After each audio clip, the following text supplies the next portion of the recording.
الحمد لله طبعا على كل شيء. يعني انت خلاص، انت النهارده يعني خسرت البطولة.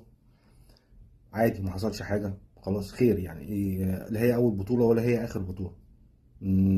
صفحة لازم تتقفل النهارده. خلاص انت عندك كمان 3 ايام بطولة تانية. يعني هي مش يعني مش هتعوضني ماديا كنادي، لكن انت خلاص، اللي حصل حصل. انا شايف ان اللعيبة عملت اللي عليها النهارده. معتمد جمال اشتغل على قد اللعيبه اللي معاه وعلى قد الامكانيات اللي معاه، عمل اللي عليه. انا مش شايف ان في اخطاء فنيه. هو يمكن الحاجه الوحيده بس ان انت يعني جبت الجون بدري، كان المفروض تضغط. خلاص تفتح، لان هو هيفتح الملعب. كان المفروض ان انت تضغط تجيب التاني وبعد كده تقفل بقى خلاص. هو يعني اتعمل معاك اللي انت عملته هناك.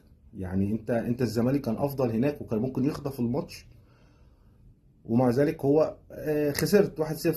جيت هنا هو برضو عمل معاك نفس اللي انت عملته هناك بالظبط. هو برضو استحوذ على فترات طويلة جدا في الماتش، وقدر يخلص الماتش بعد ما جه فيه الجول. خسران 1-0 وضربات جزاء.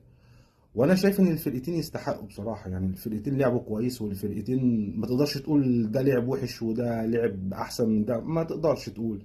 فالفرقتين يستحقوا. احنا طبعا كان نفسنا في البطولة، بس خلاص الحمد لله ربنا ما أردش.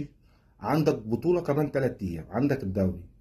الدوري هينسيك الأسى والبلاوي السوداء، على الأقل اللي أنت شفتها طول الموسم. يعني اقفل الصفحة النهاردة، محصلش أي حاجة خالص، بطولة وراحت عادي.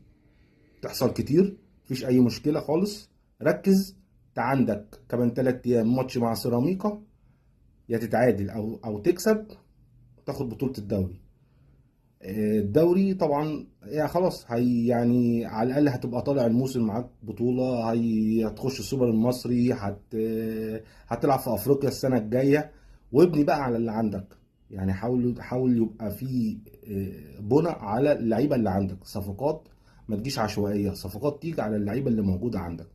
فخير ان شاء الله، وان شاء الله ان شاء الله كمان 3 ايام نحتفل بالدوري ونقول مفيش مشكله. الكونفدراليه راحت، مفيش مشكله، خدنا بطوله من الموسم. احنا كلنا مقتنعين من البدايه خالص، او بعد التعثر اللي في الاول، ان انت اصلا ما كنتش تحلم انك توصل اي نهائي.